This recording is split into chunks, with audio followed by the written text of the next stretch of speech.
I'm here at Main Street Yoga Center, and I'm thrilled to be having a conversation today with two other mamas. We've got Meagan, our newest prenatal yoga teacher here at Main Street Yoga Center, and Cari, a teacher here as well. And we are kind of going to explore the world of prenatal yoga. Between the three of us, there have been 6 births and a variety of experiences that hopefully will connect with you. So, Meagan, you teach prenatal yoga. Yes, it's the Khalsa way prenatal yoga, which I have to take a moment and just pay homage to those who started this type of yoga. Gurmukh Khalsa has been doing this for 40 years on the West Coast, and I think it grounded me in my pregnant body and allowed me to feel confident in the choices I was making. And she and her daughter, who just recently had a baby, recorded a series at with Aloe Moves, and that's what I did through my 2 pregnancies. And then they ran a training, and I was like, I have to go and be a part of this so I can bring it to Madison and other women. Everyone should know about this practice. I'm just a messenger of theirs. So it sounds like you had a very powerful prenatal yoga experience. And I know Cari and myself, we have a long yoga history as we've gone through Alex's training way back in the day. And Cari, did you do prenatal yoga while you were pregnant? I modified my practice, but I didn't do like prenatal classes. I did it. I know there was some offerings around Madison, and there just like wasn't anything that I felt like I could really drop into. And honestly, like just I think having that community, it would have been really nice. And I will say, especially with my first pregnancy, my second pregnancy was like during the pandemic still. So I mean, I was doing my stuff like at home. For my first pregnancy, I honestly just like didn't know what to expect. Like, everything was new. I couldn't even anticipate like what the experience. Didn't matter how many stories about birth, right? Like I just couldn't even imagine what it was actually gonna feel like in my body going into it.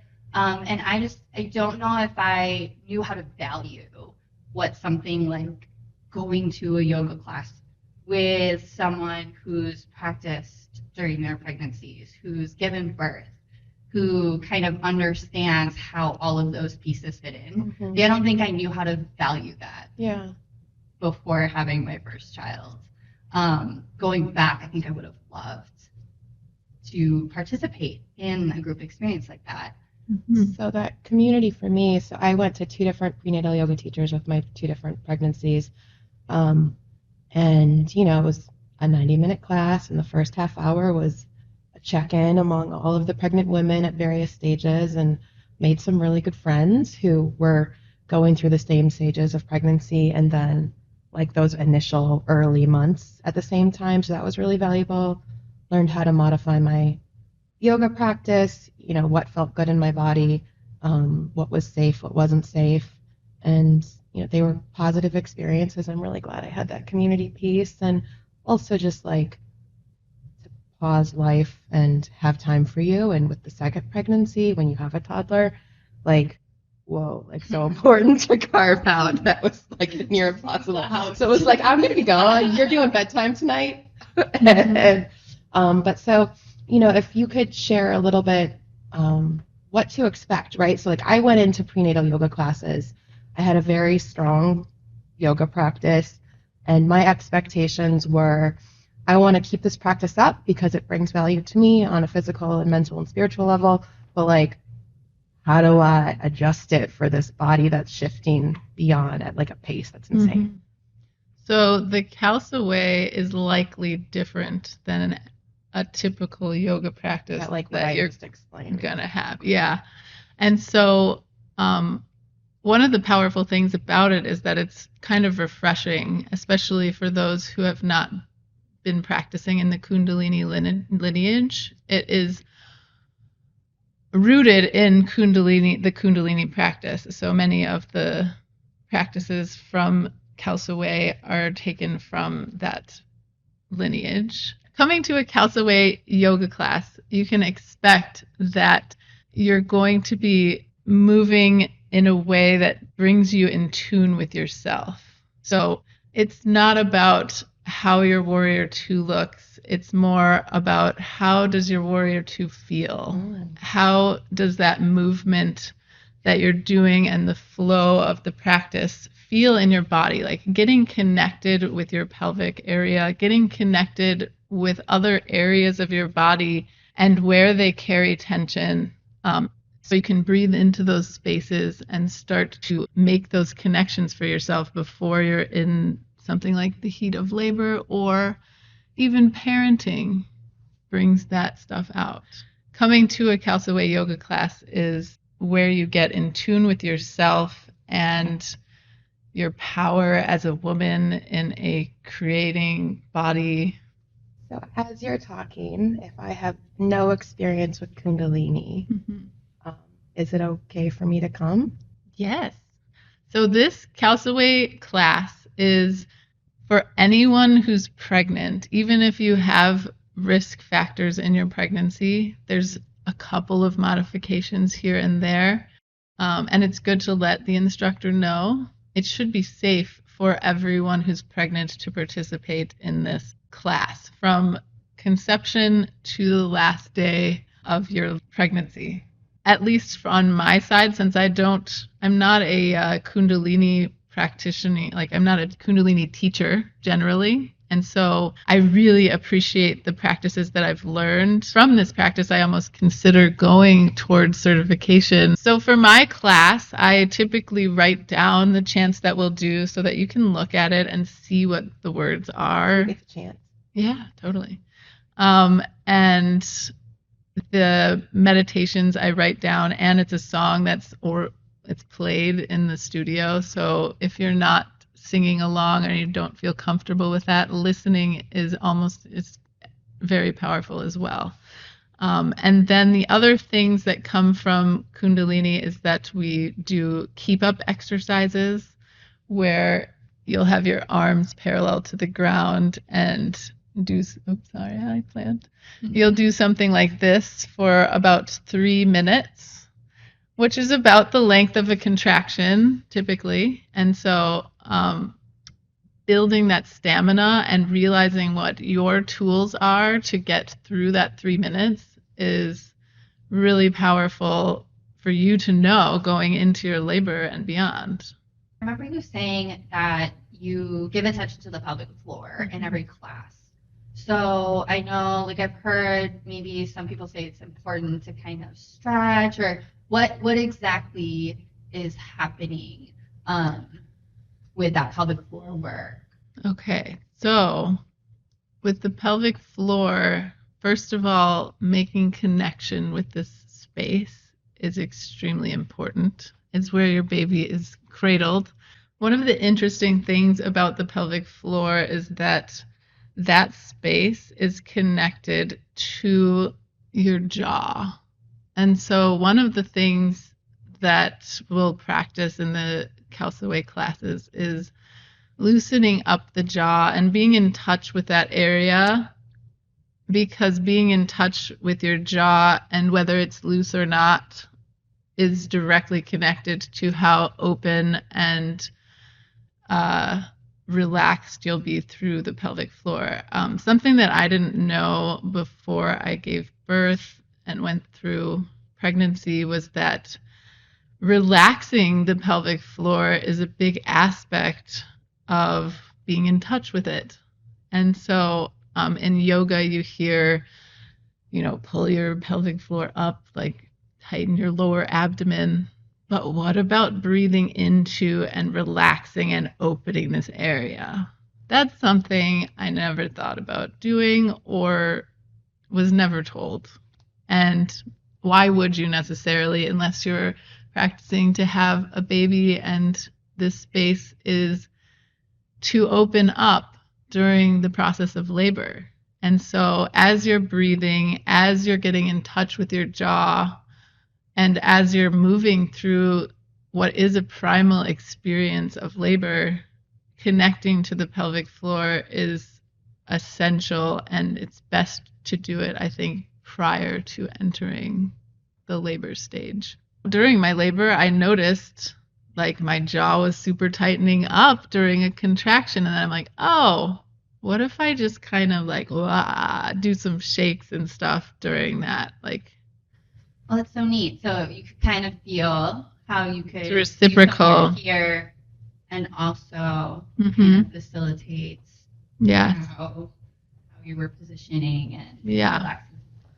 And that's another thing is doing squats, which is a key point of every Khalsa class. Going into a squat is a wonderful way to start relating with and relaxing and opening through practicing that opening and visualizing. So we do that every class. It really sounds like how the physical movements you're leading women through during every class is really like practice for labor. Like, yeah, a lot of it is. Because, you know, I don't think I approached my prenatal yoga work as like this is practice for labor. Yeah. Which, man, that first time you do it, it'd be nice to have some practice, like to actually like learning how to relax during a squat versus just like in some sort of stretch. Yeah. Or like a bound angle. That's very different when it's just this active posture, because labor, it is like this very physical feat. It's incredible. I've never been so challenged in my life. It's like running a marathon, I think. Pregnancy. Or like 100 marathons. Don't quote me on any of these stats I throw out. It is kind of like that, though. It is. It's, I think, more so than trying to prepare physically what your body is already fully capable of doing in its state that it's in. Beyond that, there's the spiritual connection and the connection to what tools you can pull out of your toolbox to help you through this time. No, I'm excited because when you say that, it makes me think of the word trust, which, like, for my first labor experience, like, I was severely lacking. And I wasn't totally, like, I thought I had done things to feel prepared, also, like, spiritually and stuff. But once I was actually experiencing it, there was, for me, a huge lack of, like, trust and confidence. And when you describe those things, I'm like, oh, yeah, like, you're actively practicing. I don't know if that sounds accurate to you, but, like cultivating trust. Trust in yourself and trust in your capacity to birth your baby. That's a really big part of the Khalsa way and the language that's tied to the movements that we'll do. Our medical system and other things are coming at you in this vulnerable time of being pregnant. You're vulnerable. You're more vulnerable to all kinds of information that's coming at you. I think that coming to a Khalsa yoga class was that reaffirming language in my abilities and myself that I wasn't getting from the doctors or anybody in my direct interaction. Oh yeah, I'm totally doing what I think is right, and that's right for me because I have this sense of intuition and I can use that and it works best for me and my baby. And that's the bottom line. There's nothing else. Part of my background is strength training, soccer, sports performance. Sometimes in these worlds, you hear more language around, like, just keep doing what you were doing, right? Maintain the workouts until, at a certain point, don't do stuff on your back. Or, if you feel too much intra-abdominal pressure, like maybe back off the weight a little bit. But I think even that type of language gives women sometimes the idea that they're supposed to just sort of try to maintain themselves as they always have been for as long as possible, right? Maybe work up until the last, like whatever it is, try to get back to that person as quickly as possible. For someone like that who's like, I have my workouts, I do my running, I do whatever I always do. Where would a class like this fit in for them? I think you can go about doing what you have been doing, and you shouldn't be afraid to do that. But coming to a Khalsa Way class is a completely different experience. And I think becoming a mother is becoming a completely different person. And so doing something completely different is a great way to launch into that new role that you're bringing into your life. Trying something new, right? Mm-hmm. You might get to know different parts of yourself. Yes. That's what I'm thinking about when you say that. It might be a way to prepare yourself for changes you can't anticipate. Yes. Right? You have very little control over anything in your pregnancy, birth, and becoming a parent. Sorry. And so this is a trend that just keeps unfolding. And so a lot of what happens in the Khalsa Way prenatal yoga classes is building up a bunch of different elements that you can draw in to help you deal with these things that are coming at you. And, you can sit around and talk about labor and contractions. Honestly, that is one day of your life. But the rest of your life, you're going to be a parent. So these tools I am still using today. I constantly have integrated what I learned in the Khalsa Way into my parenting. And my babies who practiced with me in utero request the things we do in the class still today. Like just last week, my daughter was like, let's do Adi Shakti. And that was a meditation. And we would sit and do that when I was pregnant and then when she came out. And it's comforting to her. And I don't know if it's just like that or whether she's attached to it based on what we were doing while I was pregnant. So, yeah. The other thing that I think the Khalsa Way does is helps you move and exist in joy.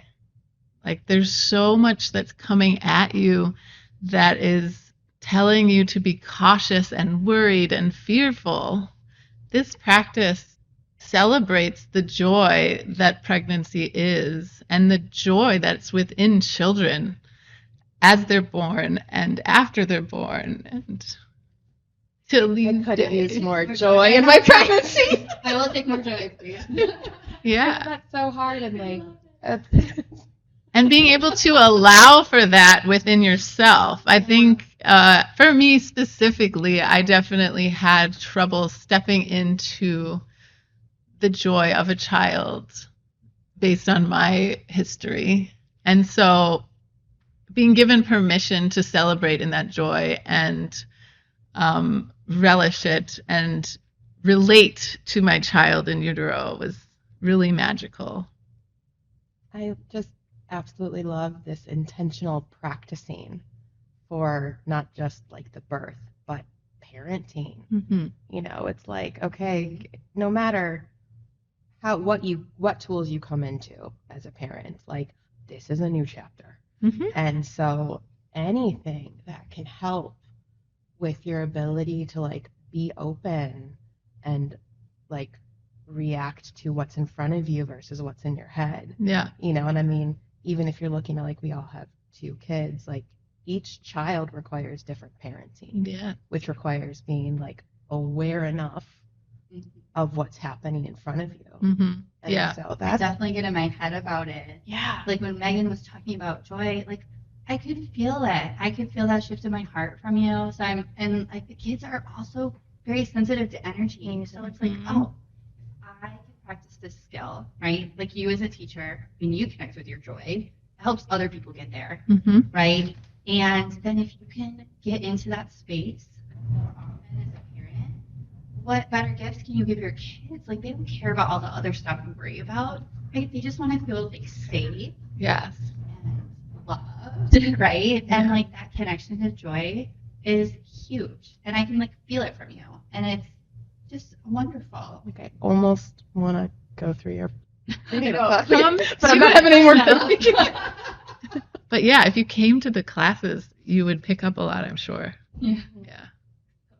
It's really cool practice.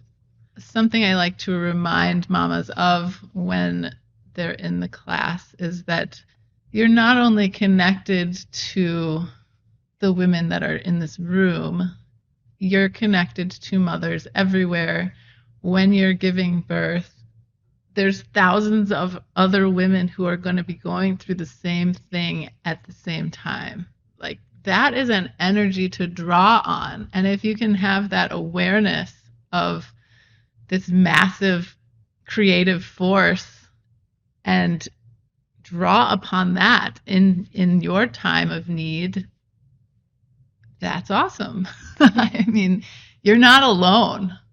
You have a community of women physically that will be in your class, as well as, you know, the resources I have at hand, but also the greater creative force energy of mamas everywhere who are, I mean, this creative force flows through you. And if you're open to that and allowing it, labor is not a breeze, but like it will go. It will go how it's meant to flow. And that's all you can ask. You had mentioned resources that you have at your disposal. What does that mean? Connecting people with the Doula Collective, midwives, books that I've found to be really helpful, I think mostly on parenting rather than the process of pregnancy. I like to invite participants to schedule a walk and talk. I think I've gone with a couple of moms to the botanical garden, and we walked around and just had a conversation. So you're just to clarify. So if I'm participating in your class, like as part of this participation, I could be like, Meagan, I really want some one-on-one time. Let's go on a walk. Yeah. Cool. Yeah. That's really cool. I think it's a really important kind of support to provide to whoever feels that they need it. And why not? It's what I'm really interested and passionate about. So like I'm really happy to invite that sort of thing as a part of the class. And I connect people to the resources that I have on my website. And then I'm also a massage therapist, which I sort of incorporate into some of the classes, but also would welcome anyone to schedule that. And then food is the other element. I often bring snacks to class so that people can try something that is decadent and yet something supportive of proper nourishment during pregnancy. And something that you can easily make and batch out, so you can pop it in the freezer and then you're pulling these things out and just have them available. You know. And so, yeah. You get a snack at every class. Yeah. Yeah. So, and then I welcome people. Yeah, I have a Google Drive that started up that has the recipes that I use for all the things that I bring to class. And then also I'm starting all the meditations and a little bit deeper into the meanings of what they are, because I know it can be a little weird to be chanting in a different language when you don't know what is being said. And I try to kind of cover it in class, but there are so many layers of these meditations that I cannot. So I'm creating a document so that people can really look at what they're doing in their own meditation if they want to take it outside of class, and then so it's information. Wow. Yeah. So you're really creating this Yeah. like this toolbox. What I want Take is for with you. people to go home and have a bright individual practice at home and know what they can do within their pregnancy while they're in their own space. Because yoga is generally meant to be practiced as an individual. And so, one of the things we do is like Shakti shake, where you're shaking and releasing things, and you're doing that in the midst of a room with other people. I feel like the dance looks a little different if you're doing it at home by yourself. So, Or if you're in labor with your birth. Yeah. Yeah. So I want people to be able to take all these things and carry them forward. It's not just 6 classes. It's like, let's sort of try to build a practice that you can go and do at home. And then there's plenty of recordings of Khalsa videos that you can do online as well. If that's not feeling comfortable to you, like I feel like this is going to sweep the country. Everyone's going to know about this at some point. It's going to be prenatal yoga at some point. So you said something about massage in the class. So as a massage therapist, how do you incorporate that into your Well, one thing is that there's several things that can be done to promote labor.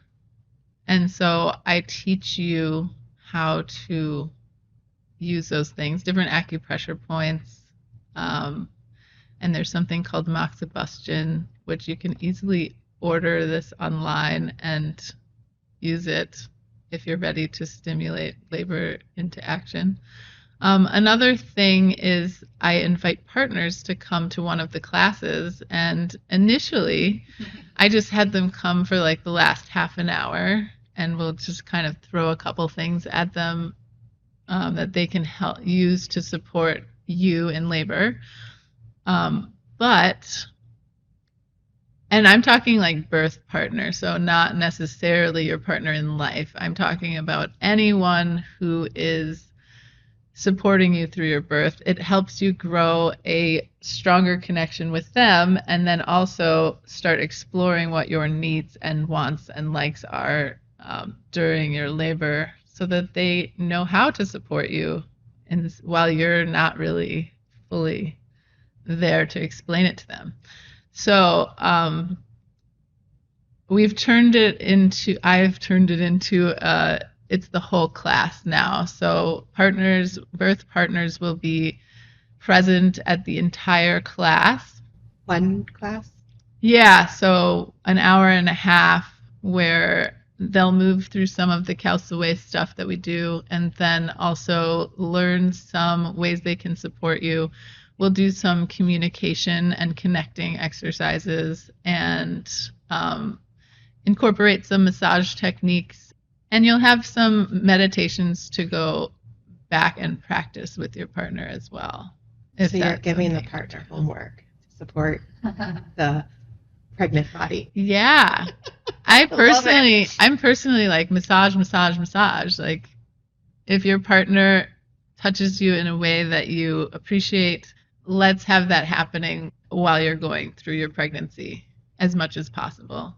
Especially practice ahead of time instead of time, like you're in this flow, because you're not really there, like you're in this flow state. Yeah. Hopefully. Which is possible when you're in labor. Yeah. And to try to explain to someone like, ooh, like I do it more like this. No, you want to sort that out before. Yeah. I will say, like for me, physical touch was huge. Yeah. When I was in labor. Yeah. So like that part gets me really excited. Yeah. I remember something being recommended was like feather light touch. And that's wonderful for some people. It was not wonderful for me. And so I was really glad that we sorted that out before it came down to it, because it was like, Get away. So, that's the kind of thing we'll do. It's almost like that seems like a mashup between like a prenatal and a birthing class. Mm-hmm. Yeah. That fair? Yes. Another thing is I'll direct people to this 4-part docuseries on physiologic birth that also explores different interventions that happen in the medical setting and all of the control you have over what choices are made at different times regarding what they do that you might not know is going to be happening when you go into the hospital setting or during the physiologic labor process too. I feel like I didn't know some things that I was like, wow, okay. I didn't realize that the uterus was like contracting your baby down. Like it's just a big muscle that's contracting your baby out of your body. I didn't know that. I don't think I knew that. Yeah. I did it twice. Uh-huh. Yeah. And there's a lot of lovely ways that this has been demonstrated, like via balloon and things. But yeah, knowing what's happening in your body is really powerful as well. And so I try to make that information piece a key part of what you can pursue outside of class, and I give you the resources to do that. What a wealth of information, and I mean, as we were talking before this started, like some information when you're pregnant is like, this is exactly what I need to go down the rabbit hole and learn. And others, you're like, this isn't useful at this point. And so it's really lovely you're giving this like buffet for people to connect with, oh, this is something I want to explore further or not. Yeah. If not, then it's not really part of the class. You right. have to It's go not and part of pursue the it. hour and a half with you. Yeah. But oh, that's great. Yeah. Well, when you're talking about all of this, everything that you're guiding people through and all these different like skills that everyone's practicing, it just sounds like at the core of it is this kind of conversation that you're having like with yourself. Having like fine-tuning that before an experience like labor is huge. Like for me, I imagine I did some work after my first birth, and my second birth felt very different. Part of it was headspace.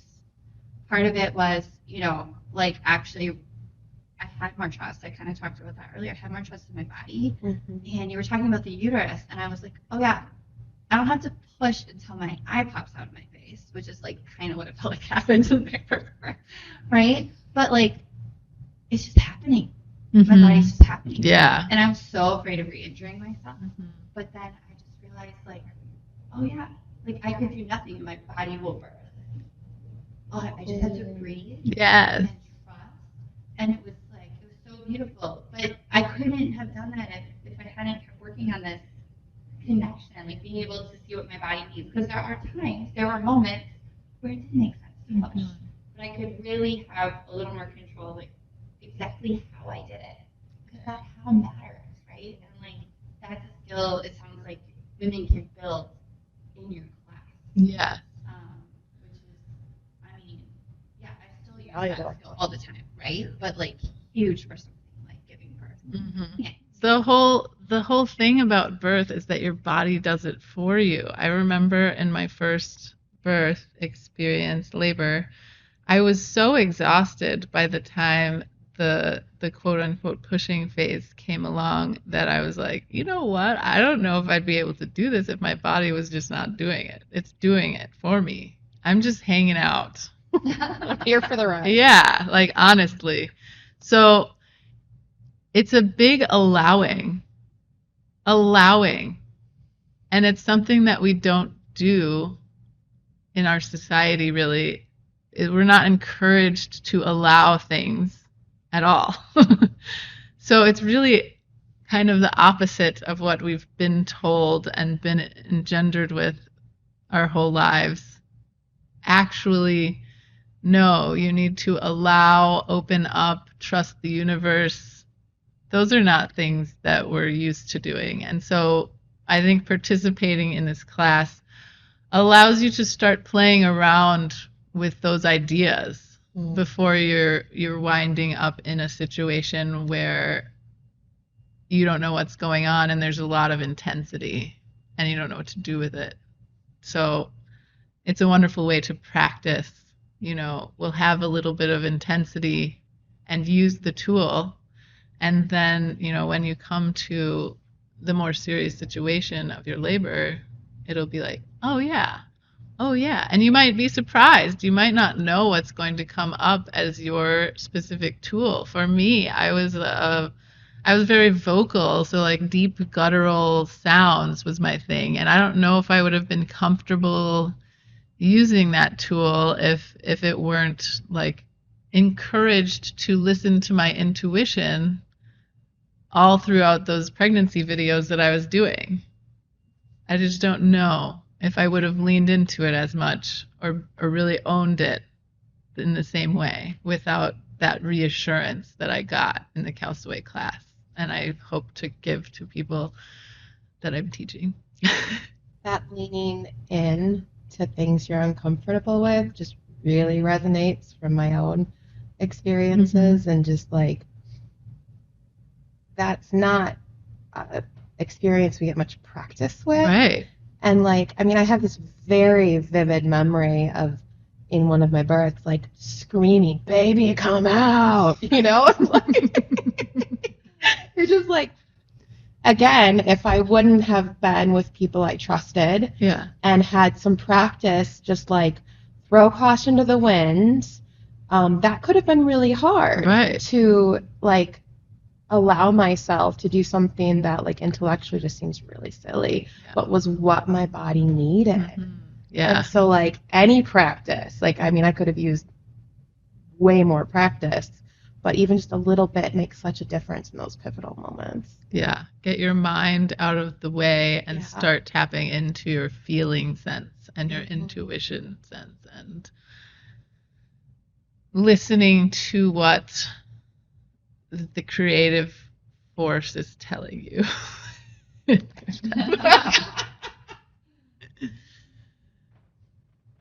Okay, so when you say creative force speaks to you, what might that feel like for someone who hasn't actually like heard that, right? Like, I'd be listening for something. Yeah. It might be, that's what I was going to say. What is that? It might be a sound, it might be a visual, it might be something that comes to mind, and you're like, why am I having that thought? Well, maybe it's your intuition talking. Hang out with that for a moment and investigate it, see what it's all about. I think something really powerful to do at any time, but especially when you're connecting with your body and preparing for birth and parenting, is to listen, just to sit and carve out a 5-minute space for you to just sit and listen in silence and focus your attention at the third eye center, which is connected to your pineal gland, and just see what comes up for you. You might be surprised if you're new to engaging with this kind of process, then